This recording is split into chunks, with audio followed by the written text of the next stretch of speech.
welcome back to HYA Podcast. Yes, my name is Adela, My name is Jenny. and today we're going to talk about some questions that high school students like us might have, including questions about academic stats and extracurricular activities. Yes. So let's introduce ourselves. Okay, so the reason we feel qualified enough to do this is because we each have our own strong suits, and if we combine together, we can give you a more holistic overview of the things we want to talk about. So my strong suit is humanities subjects. I'm good at English and history in general, and my credentials are what qualifies me is that I'm an international student, so I actually had to self-study how to speak English, and I self-studied many APs because we're from Canada and our schools don't do APs. I self-studied AP Gov, AP World History, AP Euro History, and AP Lang. Yeah. And I studied for the SAT for a month, and I got a 1510 on my first try. Yeah. Okay. Okay. I'm also an international student, and then I came in grade 9, and then I'm pretty good at STEM.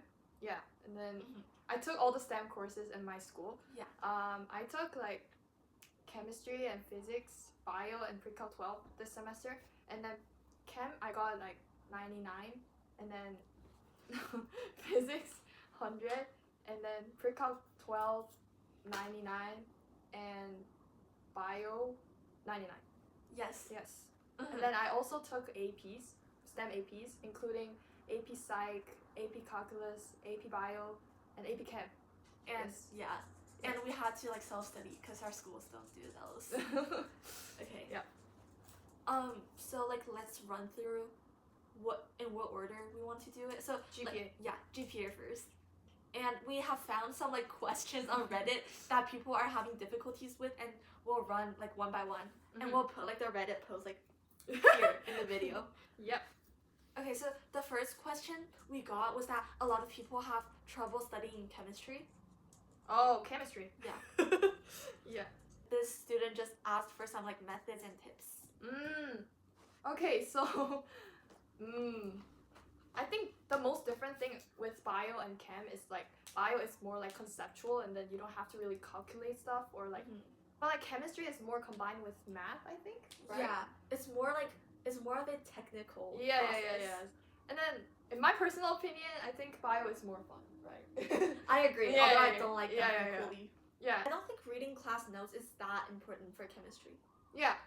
It's more doing questions. But she's doing it well. She's doing worksheet questions. Yeah. But maybe even though you're doing questions, maybe you don't get something, right? Yeah. Because you need to get something. You need to get the conceptual things too. Yeah, and I think although I'm not qualified to talk about this, but I think it's more important to know your mistake rather than keep practicing. Yeah. I feel you need to do worksheets until you get everything right. Yeah. Yeah. If you're just doing worksheet without stopping, there's no clue. Of course. Yeah. You need to know what your weakest points are. Right. Yeah. I think. And then I don't really know specifics, so I can't answer immediately. But you say you studied 3 months before the exam. That's pretty good. That's better than what we are doing. I studied before 3 days. Same. So good job. Yeah, Keep good up. job. Keep it up. Yeah. And then wait, does she have finals or something? I don't know. Yeah. If you do, I think this is from me, from a person who's not good at chemistry, but I think it might be better if you just have muscle memory for everything, right? Muscle memory? Because that's what Rachel does. That's what our friend Rachel does. What do you mean muscle memory? Just keep practicing. Yeah. Yeah, just keep practice until you get it. Even though you think you get it, sometimes you don't. You need to see that. Yeah. If you, of course, if you see the answer sheet, you think it feels like you get it. But if you get it wrong, again and again, it means you're not getting it. That's my failure. That's my reason for my downfall, because I only read the answer sheet. Yeah, don't read the actually answer doing sheet. them. Do not read the answer sheet. That's not helpful. You should just know without answer sheet. That's the whole point, right? And then I think we can move on. yeah, let's just move on. Okay, studying history is useless. I agree. Unless you want to become a historian, there's no benefit of knowing and understanding history. How do you study history? Okay, so I think there's two parts I want to address. The first part that I would like to address is your statement about how history is useless, and I would also give some tips about history. So I think learning history is not beneficial to individuals. Like, but I would say it's beneficial to your thinking as an individual. For example, like it would help you to know about the mistakes that happened historically and would help our society to progress as a whole, because we're avoiding to make those histories over and over again. Like people often say history is a cycle, that I personally disagree with, because I think like it is constantly evolving. I think politics is a cycle though, but yeah, that's unrelated. So of course that's your personal opinion and you're allowed to have your personal opinions, but I think like studying history not only helps you gain knowledge, like not only helps you sound cool, but it helps you become a better thinker. For example, like you know how to contextualize the timelines, like you know what leads to what. So that's actually cause and effects, that's logic, that's philosophy, right? Yeah. So that's the reason I think history is beneficial. And like the reason you're saying this is probably because you're not good at studying history and therefore you see it as like a burden on yourself. But I think like in order to study history, you shouldn't just view it as studying history or individual events. I think you should actually learn to include other factors like cause and effects or like concurrent thinking. Yeah. Oh my god. In my opinion, it's pretty fun. Oh, okay. That might be different for everyone because I'm super nerdy. Okay. Okay. Okay, we got another chemistry question. Why is it always chemistry people? Yeah. I feel like nothing is able to stick to my brain, and I have failed the last 3 chapter tests, and our first exam is coming up, and I'm terrified, and I feel so stupid. That's me when chemistry. No, basically, all you have to do for chemistry is just do worksheets. Like, just do the worksheet until you get everything correct. But, like, what happens if you don't understand the concepts? Because this person said, like, nothing sticks to Oh, the brain. so this person doesn't understand. Like, if your teacher doesn't teach, if you if you feel like it doesn't, like, they don't teach you, like, you should find like an easy YouTube that actually like teaches you. Like, I heard that organic chemistry tutor is pretty good, but like I never watched him. But you should try to find like a YouTube video that actually explains really easily. Even if you don't really get it, like if you actually don't get it, even though you watch the YouTube, you should just ask ChatGPT. Yeah. No, actually, it's very helpful. I actually use it multiple times. ChatGPT can explain like really simply. If you like make it like 5 years old, like it's gonna explain to you like really easily. So yeah, you're gonna get it one day. Just don't give up. Yes. That's what I think. Even though you think you don't get it, like you should like constantly ask ChatGPT to like make it simpler and simpler, and it's gonna get it. Like, and like from your description, I feel like your emphasis is more on like understanding the concept, but like don't forget to practice as well. Yeah. Also, ChatGPT always like introduce the analogy. What the heck is that? Analogy.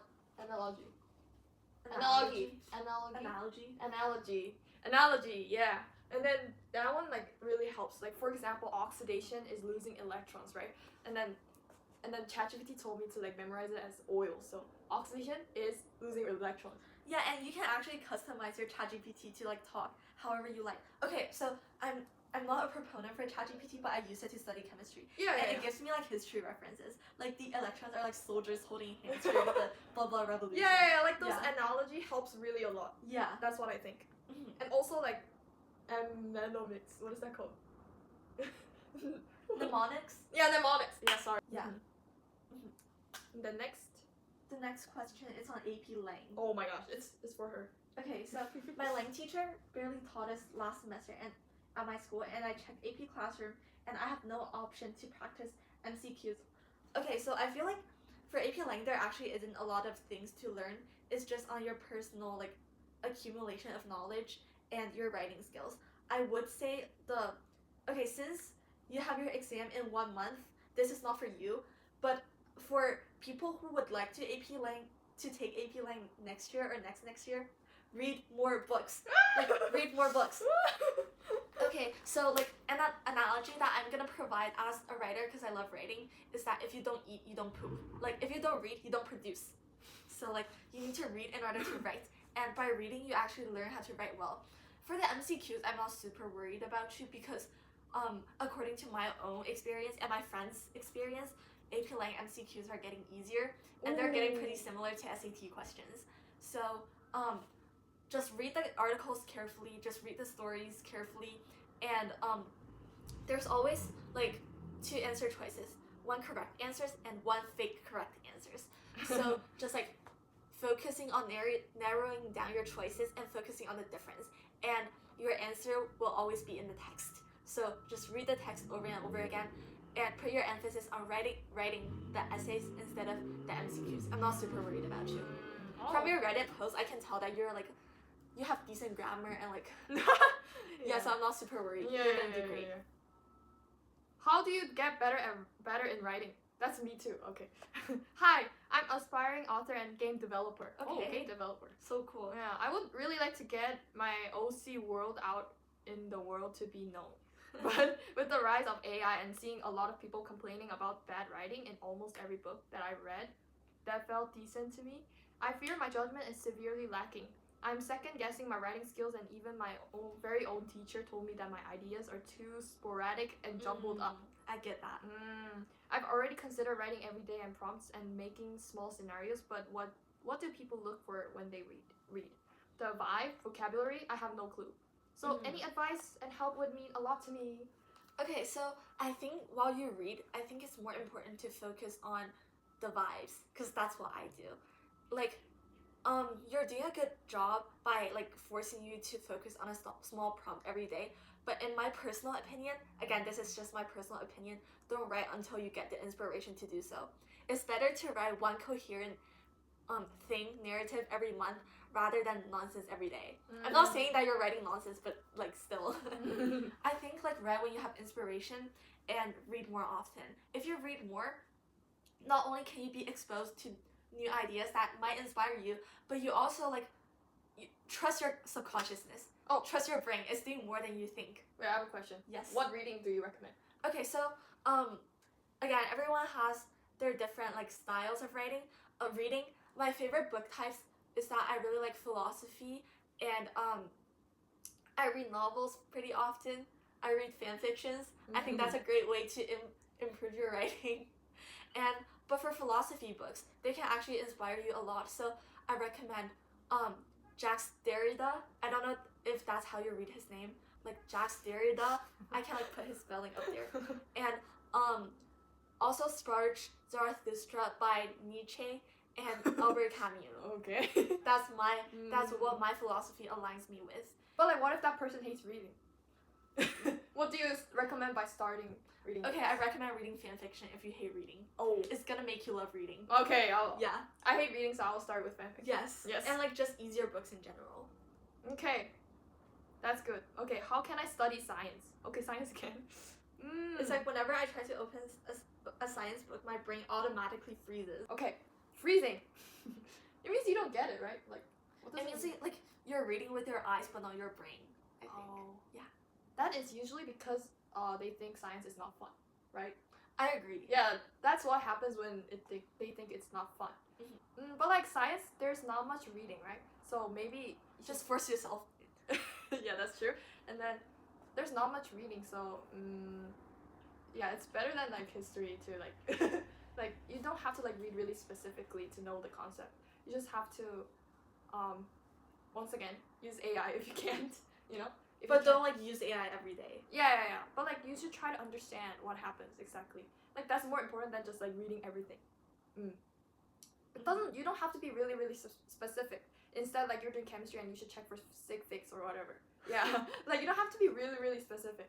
For especially like physics, you just have to like understand and then apply that knowledge to like doing like using formulas and stuff, right? But what if you hate science so much that you feel discouraged to do questions? You feel discouraged. Yeah. Every time like I open my chem book, like I'm like, whoa. Yeah. It's different by subject.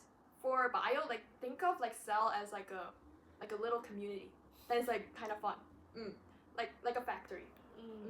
So bio is like really easy to feel that it's fun. And then chemistry, chemistry is boring. But like I agree. I low-key agree. Chemistry. Yeah. So ChatGPT, as I said, like you should use analogy. Like that's the only effective way to understand. And then physics, that one like you can't really use analogy. That one you should just get it. How? Physics is usually just using formulas, so you should just understand the context of the question. Like when when there's like a question, and then you should see like which variable is like this number. Like if you don't get that one, like you can't solve the question. Understand the formula rather than memorize the Yeah, formula. you should understand what is actually happening. Chemistry too. Chemistry, there's a lot of formula, right? Like you just don't need to like memorize them. You need to like understand what is happening. Okay. Okay, we're gonna finish off this section by saying, how do y'all make your teachers like you? Yeah, we're actually good at this. Yeah, because we've had teachers who like historically hated us, but like we transformed that. Yeah, exactly. We turned that around. Like, should I explain my experience first?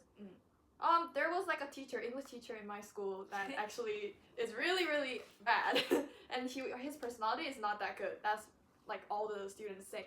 And then he's kind of like based on really rules and very strict. And then he gives like low grades to like most of the people. And I was kind of scared in grade 10, and then I did that person. And first, he actually hated me at first. You know what happened? I actually wrote something. Like, he told us to write an essay like in like 1 minute, and then he started counting. and then I wanted to write better, so I just like used up more time. She was like 0.01 seconds. Yeah, I was like 0.01 second late, and he was like, no, I don't want to read this. Put it in the trash can or something. Like, he was actually very mean. And then I realized that like I'm actually cooked. Right? But like English teacher, like even though your writing is like really, really good, if English teacher doesn't like your writing or something, or if he personally hates you, if he or she personally hates you, he or she might give you like really bad marks, right? Yeah. It's kind of subjective subject. Oh, subjective subject. Yeah. Alliteration. Yeah. Even though like your skill is really, really good, like it's based on their personal preference. So what I did was like, you should not pretend like you should not skip the class if even though you hate even though you hate that person. Even though you hate that person, like you should pretend that you like that person even though you hate that person. You need to like act, you know? And then you should like act like you didn't care. You should like act like miserable, you know? Even though like they say harm things to you, you should just still do what you have to do, you know? Our school has like something called FIT. Like it's like a flexible instruction time. So it's like office hours. Yeah, it's like office hours. So at the time I went to like during FIT, like his classroom, and then I pretended I studied, you know, for English, and then just pretend that you like English, and then try to keep talk to them. Like those weird teachers trait is like they like talking. They like yapping with students. Just try to be friends. But like at first, when they're hating you, like you should not talk to them because it's triggering them, right? So that's what I'm not. Yeah. Just like if they're hating you, like you should be silent at first. But like if you think they became kind of neutral, like you should start talking. Yeah, like a friend. So strategic. Yeah. That's the strategy, guys. Yeah. And then see what they actually care. Like my teacher, like my English teacher who hated me, like that person seemed like he cared about rules, like rubrics, like really strictly. But like some teachers, like her teacher, what does he care? I think like being smart. Being smart. Being talented. Being talented? No, there's like something like English teacher cares. Sometimes they care about grammar. Sometimes they care about like vocabulary, like fancy vocabulary. If you add like fancy vocabulary, like they're gonna give you good marks or something. Like my English teacher cared about like using fancy vocabularies. And then you should, even though like you can't find like so what we started she likes. using like AP Lang vocab. Yeah, I actually used the AP Lang vocab because she was taking because I was in AP Lang. Yeah, and then she used like fancy vocab and she got good grades. Oh, it's good to compare like the students who are getting good grades. Like they will be the person who's like favorable to that person, right? So you should compare your writing with that person to improve. Like you should like do it similarly that he could actually like you. Do you have more tips? Yeah. So like definitely know like your teacher style, like what they care about. Yeah. And I think sometimes you just have to be yourself. Like do not change yourself drastically for them. Like the first reason is because it's not worth it to change your personality for someone who is temporary, and the second reason is that they will think you are so utilitarian, like you're doing everything just to get a good grade in the course. But like definitely do not be scared to take risks. Yeah, be yourself. Like if you like this thing that your teacher doesn't like, okay, maybe like suppress it for a bit, but keep doing it. Like who cares? Yeah. Like do not be scared to express yourself, and I think sometimes like that's more favorable than being so utilitarian and being so stuck to like fixed rubrics and like being like inflexible. I think that's also important. So like it's is a key to balance yeah. what the requirements are and who you personally are. Yeah, but like you should I know still it's hard. you should still find like that person's like what they want, you know, their need, you know, Yeah. like Fulfill them to the bare minimum and keep doing yourself. exactly. Just like follow the best students in that class. Yes. You got this. Like you should not make a hatred face. Yeah. Yeah, like be nice. Yeah, Guys, be nice. And Be nice. I'm not only gonna say this to students, I'm gonna say it to like the whole society. Yeah, be nice. Like Yeah. if you don't be nice, like just smile every time. Like they can't like say harm things to you when you're smiling. Like Kindness is free. yeah, kindness is free. And teachers, if you're watching this, be nice. Even To though your they're students. talking like weird stuff, like just ignore them and just smile. Yeah, you're right. Yeah. Yeah. Just Shall like yeah. we move on to APs? Yeah, let's move on to APs now. Okay. Do we just want to like explain how to study in general? Yeah, sure. Okay. So AP Humanities. Okay, so for like, yeah, so know the rubric for writing if you have like things that you need to write. Just like know the rubric, and I would recommend going on Reddit and search for templates for writing. I know I personally hate this so much. I think it suppresses our creativity, but if you want good grades, you kind of have to like accord to that. I think another thing that like humanities students often have trouble with is memorization, because like the rubric, it's so humongous and there's just so many things to like to know. Like that's also true for AP Psych. Yeah. AP Psych is all Yeah. memorization. Okay, so I have only taken like history that's that hard, so I will talk a bit about AP histories. I think what worked for me is that I didn't study for very long. Like I didn't study for the entire year. I studied for ranging from like a few days to a few months. And for me, I would just like pull up a cramming guide, like those like last minute cramming guide on Notes or like Khan Academy or just on Google in general, and I would go to like a speed review video. A really important thing for AP is that you don't need to know 100% of the content. You just need to know like 70% to get a 5. Yeah, So, right. Yeah. So only memorize about like 1 or 2 specific things to use in essays, so you look like you know what you're doing. And for AP history, another important skills is historical thinking skills. So I would recommend including a counter argument or a really good contextualization in your essay for that complexity point. I think it's just something that can be practiced and can be attained latent. Like you don't have to be born with it. If you read more, again guys, read more books, you can practice that skill. Wow. And I think we're actually like doing this at a good time, because like now AP season is over, so we're actually saying this to future AP students. Wow. So you have time to read. Guys, pick up a book. Read during summer. Yes. Okay, AP STEM. AP STEM, for me, I think we should start early. Like, you can't cram this. Yeah, for AP humanities it's you impossible. can cram, but like STEM no. STEM, I don't think so. Because you need to understand and you actually know how to do. You need to actually know how to do it. Like for AP Psych. AP Psych, is it possible for cramming? I think so. Yeah, AP I Psych crammed. maybe. I crammed. I got a 4 though. maybe possible, but like yeah, it's the easiest among the STEM probably. And then bio and chem and calculus you should start early, of course, because you need to like understand everything, because there's like there are like, how many units do we have for calculus? I forgot. I don't know, guys. Okay, I took it, but like yeah, I don't remember. Wait, let me search it up. 8. Let's say 8. Yeah. And then like unit 7 and unit 2 is like related or something. Like it's all related together. So you need to like understand first and then move on. And then like of course do tons of questions. Humanities, maybe you should practice essays or something. But like in STEM, like there's no essay. Like you just need to know how to do it. Yeah, more like application. Yeah, because I think for humanities, like It's more if you have conceptual. something, if you have something to say, you look like you know what you're doing. But like for STEM, that's not. You can't trick them. You need to know them. Yeah. And then bio.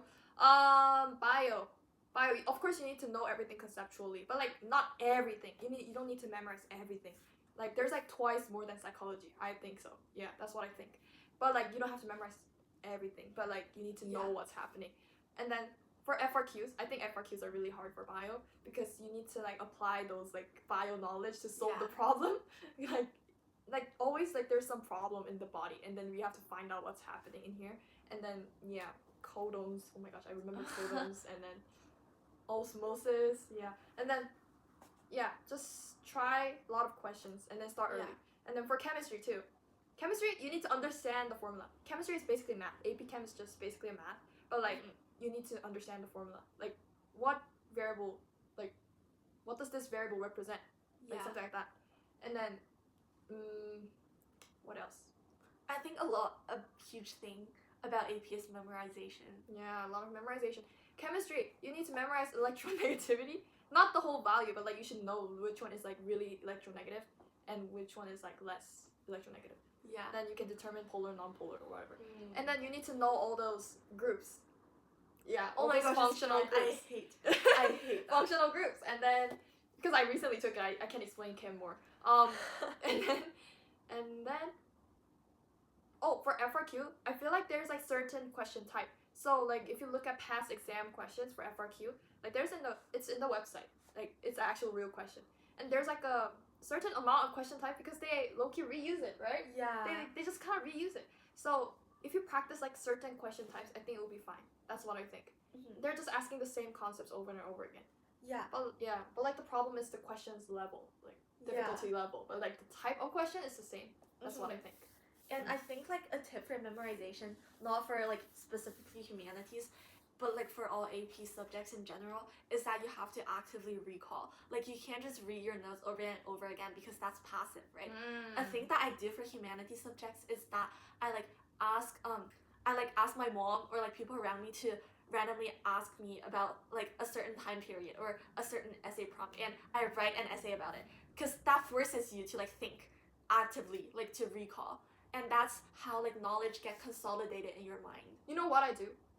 Before the test, I always like explain to my mom. Yeah. I always explain what I learned, and then oh my gosh, you pretend explain AP Bio to me. and then I pretend like I'm teaching, you know? Yeah. That means like you actually understand what's happening. And it also forces you to like actively recall. I remember like before AP season, we would ask each other like she would ask me what happened in 15th century France, and I would ask her like, oh, what cell do you think like blah blah blah. Yeah. No, generally just genuinely just think like you're an AP tutor, and then just explain everything to your friend, and then it will like actually allow you read to in your mind. Yeah, read in your mind, and then you will also see your like holes, you know. Yeah. And then SAT. Oh my god. I don't have an SAT score yet, so maybe She's getting it though. I'm gonna do it during summer. Yeah. I think I'm not completely sure if I'm qualified enough to talk about this because like right now I have a 1530. I'm not like crazy or anything. No, that's pretty good. That's so good. But I think for SAT, I would say read more books. Again, read more books. Oh. And yeah. And I have a genuine question because I'm bad at SAT. Okay. You know, whenever I read a SAT reading passage, like I just kept zone out. I just zone out, and then I just get distracted if I see like those huge vocabularies, you know. Oh, I think if you don't know a word, that is not important, especially when it's an adjective or an adverb. Like a thing that you should do for SAT is try to shorten the sentences, like simplify everything into subject, verb, object, and you like visualize. Okay, so that's another benefit of reading, right? Because like when I read, I visualize the plot, and like I think that's true for SAT too. If you read more books, you know how to visualize the questions. Like you have like a scenario in your mind. For example, like Zhang et al. Like did this plant thing, and you can like visualize them doing it. Yeah, and I think that's super important because it externalizes words that are not articulate enough into like images that you can actually see. That's a good tip. For grammar, I think if you know all the concepts and memorize it, I think it will be fine. Yeah, grammar is the part that's the most like STEM. That's the most STEM-like. If you like do more practice, you get it. Yeah. For math, SAT math, okay, SAT math. Okay, so like the important knowledge points that you have to know are quadratics, exponential, which I still don't get. That's why I've never gotten 800 in SAT math.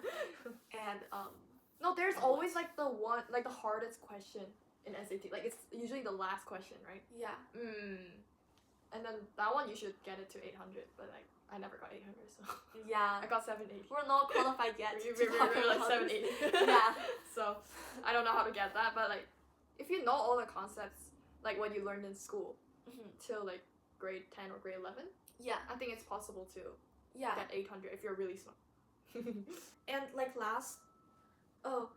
and Well, club and extracurriculars. that's a good question. Okay, so let me introduce myself. I'm running this HYA. That's why we're doing this podcast too. Yeah. And I'm also running like HOSA chapter. I'm a HOSA chapter president. It's pretty hard to run a club. It's not easy, right? What are you running? I'm running the first ever magazine at my school, and I do a lot of like volunteer outside of school, and like I like help pass policies and things like that. Oh my gosh. Like for club leaders, especially like being a leader is not easy. That's what I wanted to say. Like if you like just plan it on your head, like you will think, oh, they're gonna listen to everything, and then we can do this by plan. No, there's always thing that disturbs your plan. Like it always. If like a member changes the plan, like they're not free on that day or blah blah blah, like it will be so messed up. Like so you should be really flexible. Like if you're not a flexible person, like you would be really stressed. That's what happened to me. Cause yeah, I was not really flexible, and then people are like changing plans, and then like people are not working very well. Like it always happens. Like they don't really listen to you. And this is like a very secular opinion, but I think nobody's gonna do things for you for free. Yeah. Like, you should always offer benefits to them. That's how you get people to listen to you. Exactly. Yeah. And I think another important point is that like don't be afraid of anything that might disturb your plan. Like you're still growing. You're just a high school student. Nobody expects you to be perfect. So like if you keep overthinking, you're never gonna take the actual step. Like if you get so deterred in your mind saying, oh, I'm not a good speaker, I can't do this, or like I'm not a good planner, I can't do this, well, you can never do anything. So I think like taking the action, taking the initiative is actually more important than thinking a lot in your mind. Because like during the process you also grow, and I think that's more valuable than anything. That's why universities check extracurriculars, because you actually need to grow. Yeah. Like you will grow while you're doing the extracurricular process, and then you're gonna be more mature, and then you're gonna know how to talk to people, communicate with people. Like there's lots of things you will learn, because there's a lot of process that's gonna happen. Like even making a one club, that will not be easy. Like you'll just say, oh, I can just make a club and then just ask for a teacher sponsor. First of all, finding a sponsor is not easy, and finding a partner is not easy. Like everything is not Finding easy. members is even harder. Yeah, finding members even harder. Like when you're like making club, like you'll realize, oh, I don't care if like no members will come. I just want to make this club. Like that's what you think. Yeah. So it's not really easy. And then especially like when you're doing like a fundraiser and stuff, whoa, I don't care about earning money. I just want to complete this process. Like that's what I think. Like for a lot of times, if you push yourself, you're actually better than you think. Yeah, exactly. Yeah. And then you grow and grow, like a staircase, you know? Like I made a club, and then now I like collected members. Now I'm gonna do the fundraiser. Now I'm gonna do the workshop. So you're like growing and growing. Yeah. So it's okay to take step by step. Yeah. And another thing that I want to emphasize for activities is that like we see all those crazy like stats and ECs on the internet, like on YouTube or on Reddit, and like they go to like different countries and stuff. Like don't let that affect you, because you're just a high school student. I think what matters more is that the fact that you actually took initiative. That's better than everything. Like don't worry about all those like crazy influences and stuff. Yeah. If you can't even solve the problem within your own community, it's no use for you to go to like Egypt or Ethiopia or like different countries. Yeah. I think what's more important is that you have to be creative. You have to like correctly identify the need within your own community, and then being like a good person. You can't do things with such a utilitarian like mindset. You can't do things only for like you're just doing things for a benefit. Like you can't just do this for college applications. You have to actually love what you do in order to do it, in order to motivate yourself to do it. Make sure you should be like unique. Like people are all doing like tutors club or something, right? Yeah. And then like if you just imitate them, like there's no way like you're you gonna can't stand do out. it because everybody else is doing it. Yeah, you're not gonna stand out anyways. So like let's say like all the people are doing like the band for like 9 years. Like if you're doing band, like you just started, like you're not gonna stand out. Though. Yeah, I love band. Yeah, we love band. And then we're not gonna like stand out, right? So you should just do something like what you're gonna be stand out. Like if you see like the extracurriculars, like when you like just see it objectively, you should know like which one is really appealing. Yeah, and I think the most important part in doing like this, which what you said, is that like if you were to do community service, have the actual mindset that you're doing this for community service instead of college applications. Like do things for your community. Be kind, guys. Be kind. Be nice. Yeah, like care about what you actually do and find things that you're passionate about. Yeah, that's what universities actually care. That's what we think. And that's what's gonna benefit you as an individual. Make a real impact. Yes. Okay, so today we talked about like bunch of like GPAs, extracurriculars, SAT and APs. So stressful when we're talking to. It's giving me trauma again.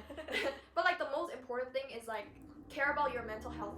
Yeah, if you're like too burnt out, like that's meaningless. Everything is meaningless. Yeah, I think like a really important thing to navigate during the college application process is that you have to put yourself first. Like you're not only the things you're doing, you're also a living actual person.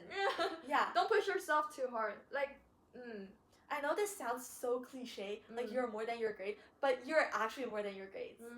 Exactly. But like, please trust that universities are gonna see that you are the student that they want, and you're gonna end up where you are destined to end up. So don't feel super stressed. And sometimes like stress can actually be a good like motivator. I know that's true, but also like just find the balance is super important. Exactly. If you don't know how to balance, like find the correct balance, go to a few yoga classes. Yeah, some people like there's like a specific study methods like they are matching to. Like for me, like I can't study for really long, like because also I have like short attention span, but like I can't just concentrate for like 5 hours or something. So that what I do is like do some one subject for an hour and then take a break and then do something and then break. Yeah, something like that. Like, or like some people they just focus for like 5 hours and then they just don't do anything like after. Like there's different study methods. Just don't imitate your friend. Like you have your own study method. You should. Yeah, we have different study methods. Yeah. I don't know how she does it, but like me, I can't do it like once in a way. Because I study in the morning and you study at night. Yeah, she studies at morning. I don't know. Me, I study at night. Find the method for you and like focus on yourself. Exactly. You're more than what you do and you're more than what your friends do. Okay, so today, So like, if you want a better mental health, please make sure to follow HIA. And we hope you all the best during your college application process and high school career.